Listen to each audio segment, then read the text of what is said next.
Hello friends, UGC net knowledge point में आपका स्वागत है। आज हम कर रहे हैं UGC net paper 2 public administration के एमसीक्यू चैप्टर वाइज। तो आज हम करेंगे चैप्टर नंबर 12 यूनिट नंबर 3। तो आइए स्टार्ट करते हैं। चैनल पे नए हैं तो चैनल को जरूर सब्सक्राइब कीजिए। क्वेश्चन नंबर फर्स्ट, भारतीय संविधान के निम्नलिखित में से किस भाग में उच्चतम न्यायालय के गठन, स्वतंत्रता, न्याय क्षेत्र तथा शक्तियाँ आदि का उल्लेख है? भाग 4, भाग 5, भाग 4 का, भाग 4, भाग 6। सो इसका करेक्ट आंसर है आंसर नंबर बी, भाग 5 यानी 5th में। नेक्स्ट क्वेश्चन नंबर सेकंड, निम्नलिखित में से किस वर्ष भारत के उच्चतम न्यायालय की स्थापना हुई जिसने ब्रिटेन की प्रिवी काउंसिल का स्थान लिया? ऑप्शन ए 26 जनवरी 1950, ऑप्शन बी 1 अप्रैल 1950, ऑप्शन बी 2 अप्रैल 1950, ऑप्शन सी 26 जनवरी 1950। सो इसका करेक्ट आंसर है आंसर नंबर डी, 26 जनवरी 1950। नेक्स्ट क्वेश्चन नंबर थर्ड, भारतीय संविधान में निम्नलिखित में से किस अनुच्छेद में उच्चतम न्यायालय की स्थापना का प्रावधान है? अनुच्छेद 124, अनुच्छेद 124 फर्स्ट, अनुच्छेद 123, अनुच्छेद 123 फर्स्ट। सो इसका करेक्ट आंसर नंबर बी, अनुच्छेद 124 फर्स्ट। नेक्स्ट क्वेश्चन नंबर 4, संविधान के अनुच्छेद 129 में निम्नलिखित में से क्या उल्लिखित है? सो इसका करेक्ट आंसर है आंसर नंबर सी, उच्चतम न्यायालय का अभिलेख न्यायालय होना। नेक्स्ट क्वेश्चन नंबर 5, संविधान के अनुच्छेद 143 के अंतर्गत निम्नलिखित में क्या प्रावधान किया गया है? सो इसका करेक्ट आंसर है आंसर नंबर सी, उच्चतम न्यायालय से परामर्श करने की राष्ट्रपति को शक्ति। नेक्स्ट क्वेश्चन नंबर 6, भारत के उच्चतम न्यायालय के न्यायाधीशों की नियुक्ति के लिए निम्नलिखित में से कौन सी योग्यता नहीं है? सो इसका करेक्ट आंसर है आंसर नंबर सी, कम से कम 10 वर्ष तक लगातार किसी एक या एक से अधिक उच्च न्यायालयों के न्यायाधीश रहा हो। नेक्स्ट क्वेश्चन नंबर 7, उच्चतम न्यायालय के कार्यकारी मुख्य न्यायाधीश की नियुक्ति कौन करता है? सो इसका करेक्ट आंसर है आंसर नंबर ए, राष्ट्रपति। नेक्स्ट क्वेश्चन नंबर 8, सर्वोच्च न्यायालय में न्यायाधीश, मुख्य न्यायाधीश सहित न्यायाधीशों की संख्या कितनी है? सो इसका करेक्ट आंसर है answer number B, 31। Next question number 9, भारत के प्रथम मुख्य न्यायाधीश निम्नलिखित में से कौन थे? Option A Hira Lal K Kania, option B M Hidayatullah, option C P N. Bhagwati, option D E S. Venkataramiah. So इसका correct answer number D, E S. Venkataramiah. Next question number 10, कौन सा कथन सही नहीं है? सो इसका करेक्ट आंसर है answer number D, question number 9 का जो आंसर है वो है आंसर नंबर ए। जो भारत के प्रथम मुख्य न्यायाधीश थे वो थे हीरा Lal K Kania. Next question number 10, कौन सा कथन सही नहीं है? तो आंसर नंबर डी, उच्च न्यायालय के न्यायाधीशों के वेतन, भत्ते, व्यय तथा अन्य प्रशासनिक खर्चे राज्य की संचित निधि पर भारित होता है। ये कथन गलत है। नेक्स्ट क्वेश्चन नंबर 11, सर्वोच्च न्यायालय के मुख्य न्यायाधीश का वेतन कितना निर्धारित किया गया है? Option A 2.8 lakh, option B 2.5 lakh, option C 3.0 lakh, option D 3.5 lakh. So इसका करेक्ट आंसर है आंसर नंबर है 2.8 लाख। नेक्स्ट क्वेश्चन नंबर 12, उच्चतम न्यायालय के न्यायाधीश अपना त्याग पत्र किसे सौंपते हैं? सो इसका करेक्ट आंसर है आंसर नंबर ए, राष्ट्रपति का। क्वेश्चन नंबर 13, संविधान में उच्चतम न्यायालय के लिए निम्नलिखित में से कौन सी शक्तियां तथा क्षेत्राधिकारों का प्रावधान किया गया है? सो इसका करेक्ट आंसर नंबर डी, उपरोक्त सभी आरंभिक क्षेत्राधिकार, अपीलीय क्षेत्राधिकार और सलाहकार क्षेत्राधिकार। नेक्स्ट क्वेश्चन नंबर 14, निम्न में से किसे भारतीय सर्वोच्च न्यायालय के मूल क्षेत्राधिकार के अंतर्गत शामिल नहीं किया गया है? सो इसका करेक्ट आंसर नंबर डी, अंतर्राज्यीय जल विवाद को। नेक्स्ट क्वेश्चन नंबर 15, उच्चतम न्यायालय के न्याय क्षेत्र के अंतर्गत निम्नलिखित में से किसको समाहित किया गया है? सो इसका करेक्ट आंसर है आंसर नंबर डी, उपरोक्त में से कोई नहीं।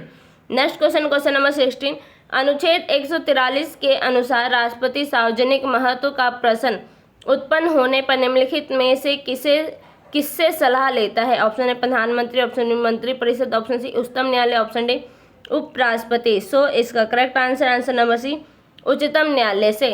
नेक्स्ट क्वेश्चन नंबर 17, उच्चतम न्यायालय के अपीलीय न्याय क्षेत्र के अंतर्गत निम्नलिखित में से किन मामलों में अपील की जा सकती है? सो इसका करेक्ट आंसर है आंसर नंबर डी, ये सभी संवैधानिक मामले, दीवानी मामले और सिविल मामले, इन तीनों में अपील की जा सकती है। नेक्स्ट क्वेश्चन नंबर 18, सर्वोच्च न्यायालय में अपीलीय क्षेत्राधिकार के अंतर्गत शामिल निम्नलिखित में से सही उत्तर कौन सा है? सो इसका करेक्ट आंसर है आंसर नंबर डी, उपरोक्त सभी। ए, संवैधानिक मामले में उच्चतम न्यायालय में उच्च न्यायालय के फैसले के विरुद्ध अपील की जा सकती है। स्वयं किसी मामले को किसी अधीनस्थ न्यायालय से लिया गया हो तथा आरोपी व्यक्ति को उम्र कैद या 10 साल की सजा सुनाई गई हो, और यदि उच्च न्यायालय ने आरोपी व्यक्ति के दोष मोचन के आदेश को पलटकर मौत की सजा दी हो, तब ये जो सर्वोच्च न्यायालय है अपीलीय क्षेत्राधिकार के अंतर्गत शामिल किया जा सकता है।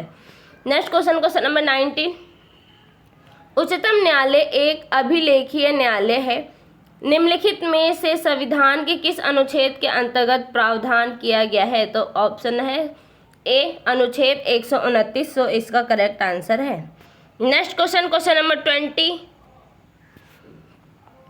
उच्चतम न्यायालय की कार्य प्रक्रिया के अंतर्गत किसी मामले में निर्णय के लिए कितने सदस्यीय बेंच का होना अनिवार्य है? सो इसका करेक्ट आंसर है answer number C, 3। Next question number 21, उच्चतम न्यायालय में कार्य करने वाले अधिवक्ताओं की निम्नलिखित में से कितनी श्रेणियां निर्धारित की गई है? सो इसका करेक्ट आंसर है answer number D, 3। Question number 22, मौलिक अधिकार व राज्य के नीति निर्देशक तत्व के से संबंधित उच्चतम न्यायालय के प्रमुख वाद निम्नलिखित में से कौन से हैं? सो इसका correct answer answer number C, Kesavananda Bharati बनाम केरल राज्य 1973 1973। नेक्स्ट क्वेश्चन नंबर 23, न्यायपालिका की स्वतंत्रता के संबंध में निम्नलिखित में से कौन सा कथन सही है? सो इसका करेक्ट आंसर है आंसर नंबर सी, न्यायपालिका के न्याय क्षेत्र में कटौती नहीं की जा सकती है। नेक्स्ट क्वेश्चन नंबर 24, निम्नलिखित में से संविधान का अभिभावक किसे कहा गया है? ऑप्शन ए इसका करेक्ट आंसर है आंसर नंबर बी, सर्वोच्च न्यायालय को। नेक्स्ट क्वेश्चन नंबर 25, निम्नलिखित विकल्पों में कौन सा न्यायपालिका की स्वतंत्रता से संबंधित है? सही उत्तर का चयन कीजिए। सो इसका करेक्ट आंसर है आंसर नंबर डी, उपरोक्त सभी। अवमानना पर दंड देने की शक्ति, कार्यकाल की सुरक्षा और अपने स्टाफ नियुक्त करने की स्वतंत्रता। नेक्स्ट क्वेश्चन नंबर 26, संविधान में उच्चतम तथा उच्च न्यायालय की स्वतंत्रता के लिए कौन से उपबंध किए गए हैं? सो इसका करेक्ट आंसर है आंसर नंबर डी, न्यायाधीशों की नियुक्ति की प्रक्रिया, न्यायाधीशों की सेवा और शर्तें, संघ के संचित निधि का से व्यय। नेक्स्ट क्वेश्चन नंबर 27, भारतीय संविधान के निम्नलिखित में से किस भाग में उच्च न्यायालय का प्रावधान किया गया है? सो इसका करेक्ट आंसर है आंसर नंबर सी, भाग 6 में। नेक्स्ट क्वेश्चन नंबर 28, वर्तमान में भारत में कितने उच्च न्यायालय विद्यमान हैं? सो इसका करेक्ट आंसर है answer number A, 25। Next question number 29, निम्नलिखित में किस संघ शासित प्रदेश का अपना उच्च न्यायालय है? सो इसका करेक्ट आंसर है आंसर नंबर ए, दिल्ली संघ शासित प्रदेश का। Next question, question number 30। भारतीय संविधान के अनुच्छेद 231 के अंतर्गत निम्नलिखित में से क्या प्रावधान किया गया है? सो इसका करेक्ट आंसर है आंसर नंबर ए, 2 या 2 से अधिक राज्यों के लिए एक ही उच्च न्यायालय की स्थापना। Next question, question number 31। उच्च न्यायालय के न्यायाधीशों को निम्नलिखित में से किस अनुच्छेद के तहत उल्लिखित किया गया है? सो इसका करेक्ट आंसर है आंसर नंबर बी, अनुच्छेद 219। Next question, question number 32। निम्नलिखित में से कौन सी योग्यताएं उच्च न्यायालय के न्यायाधीश की नियुक्ति से संबंधित है? सो इसका करेक्ट आंसर है आंसर नंबर डी, उपरोक्त सभी। वह भारत का नागरिक हो, उसने कम से कम 10 वर्ष तक भारत के राज्य क्षेत्रों में कहीं भी न्यायाधीश पद धारण किया हो, वह किसी उच्च न्यायालय में लगातार 10 वर्ष तक अधिवक्ता रहा हो। Next question, question number 33। उच्च न्यायालय के क्षेत्राधिकार को घटाना या बढ़ाने का अधिकार किसको है? ऑप्शन ए, भारतीय संसद को, ऑप्शन बी, राज्य विधानमंडल को, ऑप्शन सी, सर्वोच्च न्यायालय को, ऑप्शन डी, इनमें से कोई नहीं। सो इसका करेक्ट आंसर है आंसर नंबर ए, भारतीय संसद को। Next question, question number 34। उच्च न्यायालय के न्यायाधीशों की नियुक्ति कौन करता है?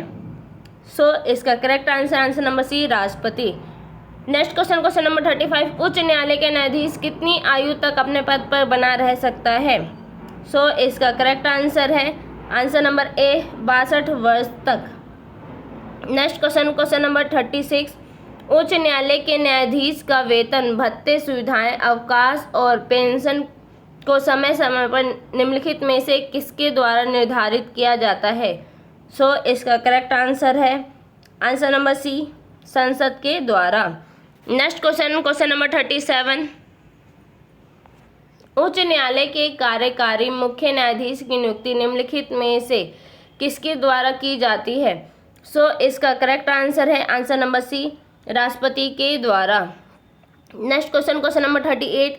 उच्च न्यायालय को निम्नलिखित में से किस मामले में आरंभिक अधिकारिता की शक्ति प्रदान की गई है? सो इसका करेक्ट आंसर है आंसर नंबर डी, उपरोक्त सभी। Next question, question number 39। 7वें वेतन आयोग के अनुसार उच्च न्यायालय के मुख्य न्यायाधीश का मासिक वेतन कितना निर्धारित किया गया है? सो इसका करेक्ट आंसर है answer number A, 2.5 lakh. Next question, question number 40। उच्च न्यायालय से संबंधित निम्नलिखित न्यायिक शक्तियों में कौन सी सही है? सो इसका करेक्ट आंसर है आंसर नंबर डी, ये सभी। आरंभिक अधिकारिता, पर्यवेक्षणीय अधिकारिता और अभिलेखीय अधिकारिता। Next question, question number 41। संविधान के अनुच्छेद 226 के अंतर्गत उच्च न्यायालय नागरिकों के भौतिक अधिकारों के हनन के मामले में निम्नलिखित में से कौन सा रीट जारी करता है? ऑप्शन ए, बंदी प्रत्यक्षीकरण, ऑप्शन बी, परमादेश, ऑप्शन सी, उत्प्रेषण, ऑप्शन डी, ये सभी। सो इसका करेक्ट आंसर है आंसर नंबर डी, ये सभी। Next question, question number 42। Bharat ने न्यायिक पुनर्वलोकन की शक्ति किस देश के संविधान से ग्रहण की है? सो इसका करेक्ट आंसर है आंसर नंबर ए, अमेरिका से। Next question, question number 43। भारतीय संविधान के किस अनुच्छेद में न्यायिक पुनर्वलोकन का प्रावधान किया गया है? सो इसका करेक्ट आंसर है आंसर नंबर डी, इनमें से कोई नहीं। Next question, question number 44। सर्वोच्च न्यायालय ने निम्नलिखित में से किस मामले में यह व्यवस्था की है कि 9वीं अनुसूची में शामिल कानूनों को न्यायिक समीक्षा से बाहर नहीं रखा जा सकता? सो इसका करेक्ट आंसर है answer number C, R Coelho मामले में। Next question, question number 45। भारतीय संविधान में अनुच्छेद 31B तथा 9वीं अनुसूची को किस संविधान संशोधन द्वारा संविधान में जोड़ा गया? सो इसका करेक्ट आंसर है आंसर नंबर ए, पहला संविधान संशोधन अधिनियम 1951। Next question, question number 46। जनहित याचिका की उत्पत्ति एक विकास विश्व के सर्वप्रथम किस देश में हुई? सो इसका करेक्ट आंसर है आंसर नंबर बी, अमेरिका में। Next question, question number 47, Bharat में जनहित याचिका किस दशक में हुई थी? सो शुरुआत किस दशक में हुई थी? सो इसका करेक्ट आंसर है आंसर नंबर सी, 1980 के दशक में, यानी 1980 के दशक में। नेक्स्ट क्वेश्चन, क्वेश्चन नंबर 48, निम्नलिखित में से कौन भारत में जनहित याचिका के प्रवर्तक थे? सो इसका करेक्ट आंसर है आंसर नंबर सी, न्यायमूर्ति PN Bhagwati. Next question, question number 49, जनहित याचिका से संबंधित निम्नलिखित में से कौन सा कथन सही है? सो इसका करेक्ट आंसर है आंसर नंबर ए, बंधुआ श्रमिक तथा अपेक्षित बच्चों से संबंधित याचिका PIL के तहत दाखिल किया जा सकता है। नेक्स्ट क्वेश्चन, क्वेश्चन नंबर 50, अधीनस्थ न्यायालयों में रिक्त पदों पर भर्ती की जिम्मेदारी निम्नलिखित में से किसकी होती है? सो इसका करेक्ट आंसर है आंसर नंबर डी, उच्चतम न्यायालय का। नेक्स्ट क्वेश्चन, क्वेश्चन नंबर 51, न्यायिक सुधार के अंतर्गत न्यायिक सुधार के अंतर्गत कोड ऑफ सिविल प्रोसीजर्स में संशोधन करके केवल 3 बार की तारीख देने की व्यवस्था की गई है। यह संशोधन कब लाया गया था? सो इसका करेक्ट आंसर है आंसर नंबर सी, 1999 में। नेक्स्ट क्वेश्चन, क्वेश्चन नंबर 52, न्यायिक सुधार से संबंधित निम्नलिखित में से कौन सा कथन सही है? सो इसका करेक्ट आंसर है आंसर नंबर डी, उपरोक्त सभी न्यायपालिका द्वारा अधिक तारीख देने के कारण गरीब वादी और प्रतिवादी को असुविधा होती है।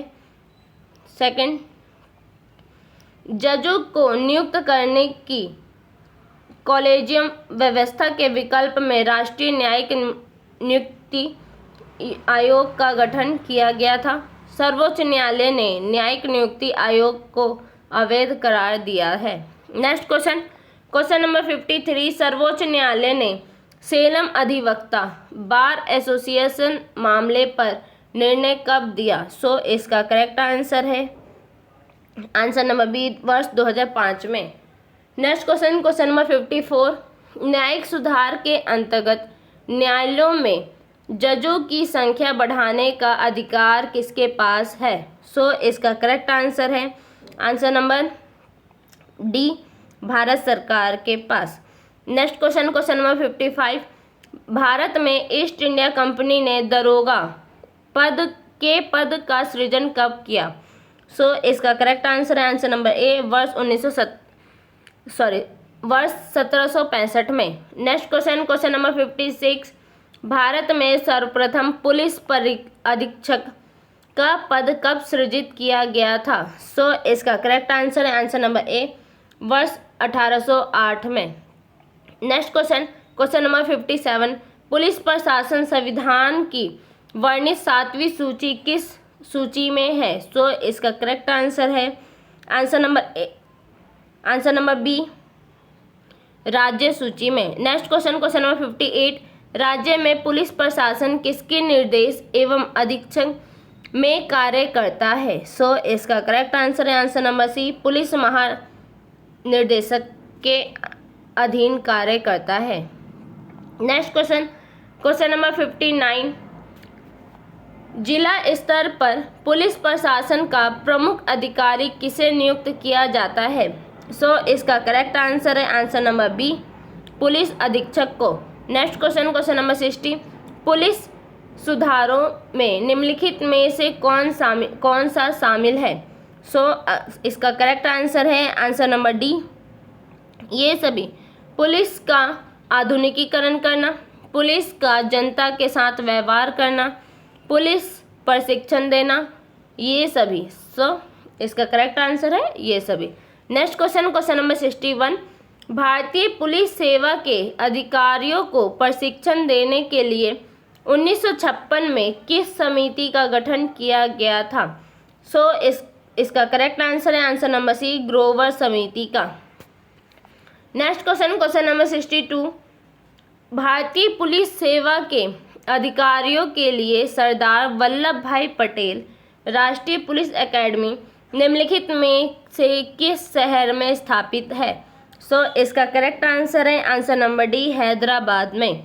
नेक्स्ट क्वेश्चन नंबर 63, पुलिस थाने में सुधार के लिए केंद्र एवं राज्यों की पुलिस को वायरलेस और वाहन सुविधा किस समिति की सिफारिश पर उपलब्ध कराई गई थी? सो इसका करेक्ट आंसर है answer number B, CV Patel समिति के द्वारा। नेक्स्ट क्वेश्चन नंबर 64, आपराधिक न्यायिक प्रक्रिया में सुधार के लिए कौन सी समिति गठित की गई थी? सो इसका करेक्ट आंसर नंबर सी, न्यायमूर्ति VS मलयम समिति।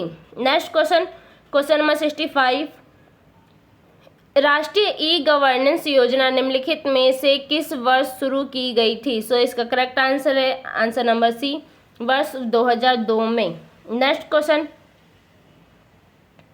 नंबर 66, ई प्रशासन में संबंधित निम्नलिखित में से कौन सा कथन सही है? सो इसका करेक्ट आंसर नंबर डी, उपरोक्त सभी, डिजिटल भंडारण, लेस पेपर ऑफिस और पारदर्शिता और जवाबदेही सुनिश्चित।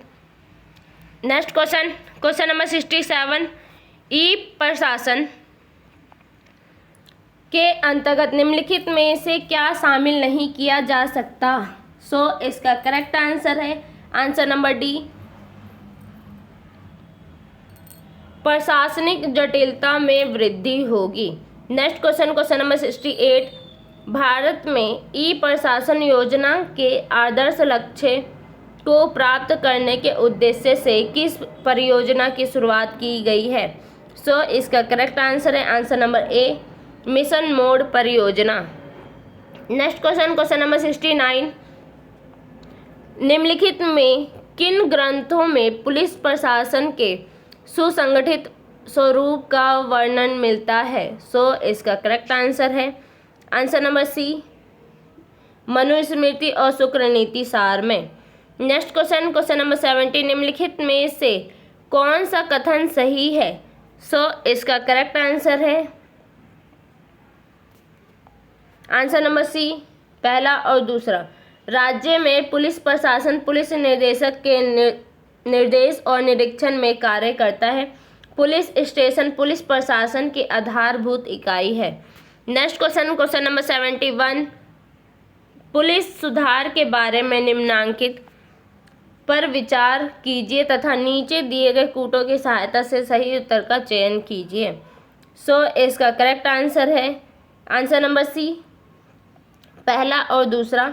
वर्ष 1944 में विखा समिति ने पुलिस प्रशासन में नियमबद्धता अधिनियम बनाने तथा वैज्ञानिक प्रगति के साथ चलने का सुझाव दिया था। दूसरा पॉइंट, पुलिस प्रशासन में सुधार के लिए सोराबजी की अध्यक्षता में एक समिति गठित की गई थी। नेक्स्ट क्वेश्चन नंबर 72, इसमें सही मैचअप करना है समिति और उसकी स्थापना कौन सी समिति कब स्थापित की गई थी। सो इसका करेक्ट आंसर है आंसर नंबर बी, ग्रोवर समिति कब की गई थी? तो 1956 में इसकी स्थापना की गई थी। कोहली समिति, इसकी स्थापना वर्ष 1966 में की गई थी। CV पटेल समिति, इसकी स्थापना वर्ष 1967 में की गई थी। गोरे समिति इसकी वर्ष 1974 में की गई थी। नेक्स्ट क्वेश्चन नंबर 73,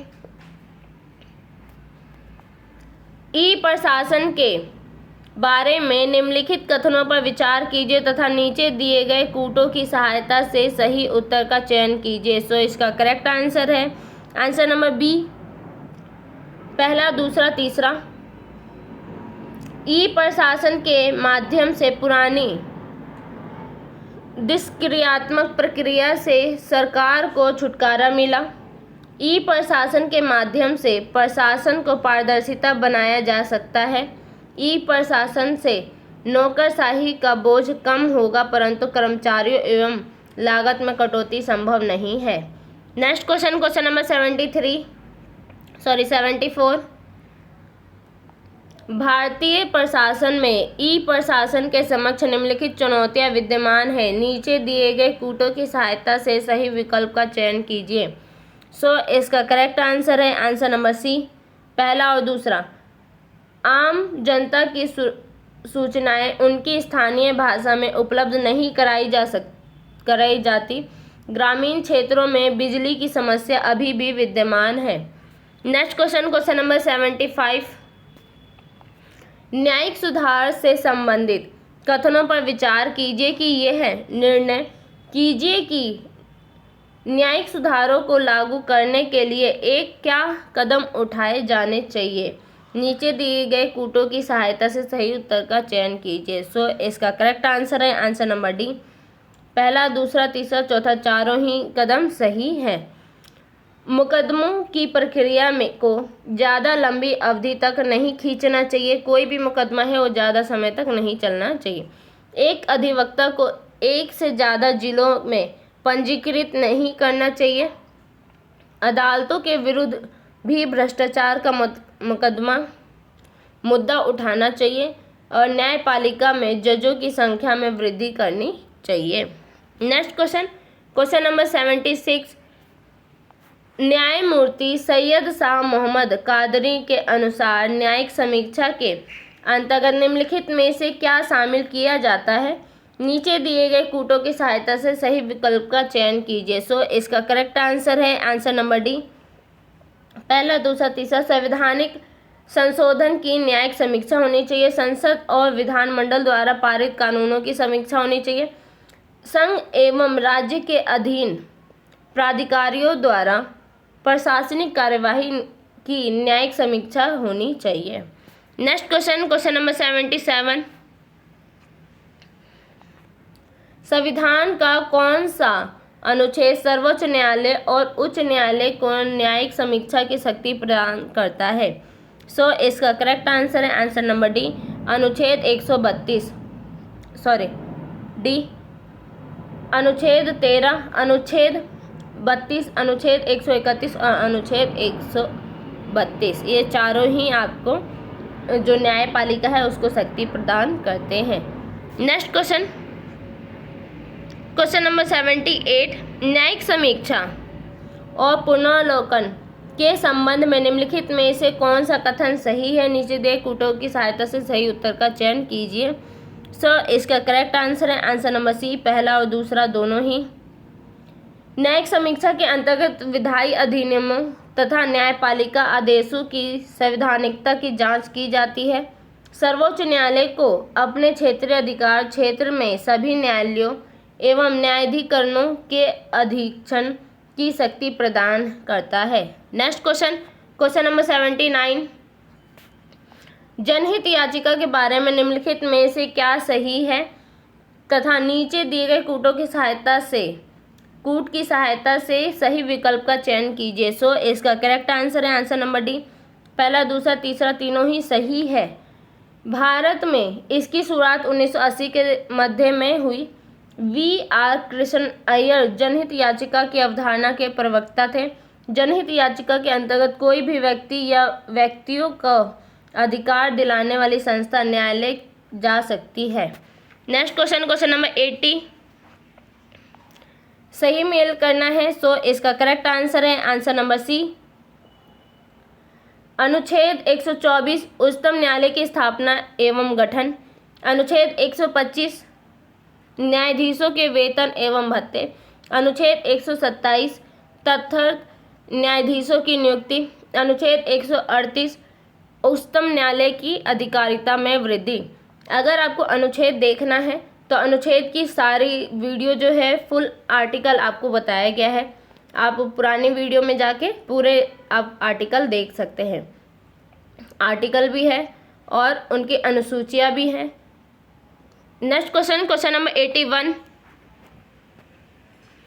नीचे दिए गए मुख्य न्यायाधीश को कालानुक्रम के अनुसार व्यवस्थित कीजिए। सो इसका करेक्ट आंसर है answer number A, Patanjali Shastri सबसे पहले आते हैं। दूसरे नंबर पे आते हैं बी के मुखर्जी, तीसरे नंबर पे के सुब्बूराव और चौथे नंबर पे आते हैं M Sikri. Next question number 82, उच्चतम न्यायालय की शक्तियों के बारे में निम्नलिखित में क्या सही है? सो इसका करेक्ट आंसर है आंसर नंबर डी, इसे पुनर्वलोकन की शक्ति प्राप्त है। यह संविधान का अंतिम व्याख्याता होता है। यह मूल अधिकारों के उपचार के लिए रीट जारी कर सकता है। यह किसी व्यक्ति द्वारा न्यायालय की अवमानना करने पर उसे दंडित भी कर सकता है। नेक्स्ट क्वेश्चन नंबर 83, उच्चतम न्यायालय की अपीलीय अधिकारिता के संदर्भ में निम्नलिखित में क्या सही है और सही विकल्पों का चयन कीजिए। सो इसका करेक्ट आंसर है आंसर नंबर डी, सिविल मामले में, दीवानी मामले में और फौजदारी या डांडिक मामलों में। नेक्स्ट क्वेश्चन नंबर 84, इसमें वाद और सूची वर्ष आपको बताना है। सो इसका करेक्ट आंसर है आंसर नंबर डी, संगड़ी प्रसाद बनाम भारत सरकार भारत संघ। कब हुआ था ये? 1952 में। गोलकनाथ बनाम पंजाब राज्य 1967 में। केशवानंद भारती बनाम केरल राज्य 1973 में। और मरनवा मिल बनाम भारत संघ 1980 में। नेक्स्ट क्वेश्चन नंबर 85, उच्चतम न्यायालय की न्यायिक पुनर्वलोकन की शक्ति किस वाद में देखने को मिलती है? सो इसका करेक्ट आंसर है आंसर नंबर डी, गोलकनाथ बनाम पंजाब राज्य मामले में, केशवानंद भारती बनाम केरल राज्य में और मरनवा मिल्स बनाम भारत संघ में। नेक्स्ट क्वेश्चन नंबर 86, भारत की संचित निधि पर निम्नलिखित में क्या भारित होता है? नीचे दिए गए कूटों की सहायता से सही उत्तर का चयन कीजिए। सो इसका करेक्ट आंसर है आंसर नंबर सी, पहला और दूसरा। उच्चतम न्यायालय के न्यायाधीशों के वेतन भत्ते, पेंशन तथा अन्य प्रशासनिक खर्चे। उच्चतम न्यायालय के न्यायाधीशों के वेतन भत्ते, पेंशन तथा अन्य प्रशासनिक खर्चे उच्च न्यायालय के नेक्स्ट क्वेश्चन नंबर 87, निम्नलिखित कथनों में क्या सही है और सही विकल्प का चयन कीजिए। सो इसका करेक्ट आंसर है आंसर नंबर बी, दूसरा और तीसरा। उच्चतम न्यायालय के न्यायाधीशों को राष्ट्रपति द्वारा हटाया जा सकता है। न्यायाधीशों की सेवा और शर्तों को संसद निर्धारित करती है। नेक्स्ट क्वेश्चन नंबर 88, इसमें आपको सही उत्तर चयन करना है। भाग दिए गए हैं और दूसरा न्यायालय। सो इसका करेक्ट आंसर है आंसर नंबर बी, भाग 5 उच्चतम न्यायालय, भाग 6 उच्च न्यायालय, भाग 4 नीति निर्देशक तत्व और भाग 4 का मूल कर्तव्य। नेक्स्ट क्वेश्चन नंबर 89, इसमें मैचअप करना है। सो इसका करेक्ट आंसर है आंसर नंबर डी, अनुच्छेद 214 राज्यों के लिए उच्च न्यायालय, अनुच्छेद 215 उच्च न्यायालय एक अभिलेख न्यायालय, अनुच्छेद 219 उच्च न्यायालय के न्यायाधीशों की शपथ, अनुच्छेद 225 उच्च न्यायालय की अधिकारिता। नेक्स्ट क्वेश्चन नंबर 90, उच्च न्यायालय के न्यायाधीशों से संबंधित निम्न कथन पर विचार कीजिए, जो सही है उसका उत्तर चयन कीजिए। सो इसका करेक्ट आंसर है आंसर नंबर सी, पहला और दूसरा। उच्च न्यायालय के न्यायाधीश को राष्ट्रपति के आदेश पर पद से हटाया जा सकता है। न्यायाधीश को साबित कदाचार और कार्य अक्षमता के आधार पर पद से हटाया जा सकता है। और आप मेरी पुरानी वीडियो में जाके सारी ये वीडियो देख सकते हैं। संविधान संशोधन के बारे में ट्रिक के साथ है और शेड्यूल्स दिखाए गए हैं, जो अनुसूचियां हैं 12 अनुसूचियां वो भी, और उसके साथ ही आप अनुच्छेद जितने भी हैं आपके 395 पूरे अनुच्छेद आपको ब्रीफ में बताया गया है। तो आप ये वीडियो जाके देख सकते हैं वीडियो अच्छी लगे तो लाइक कीजिए, शेयर कीजिए, सब्सक्राइब कीजिए। धन्यवाद।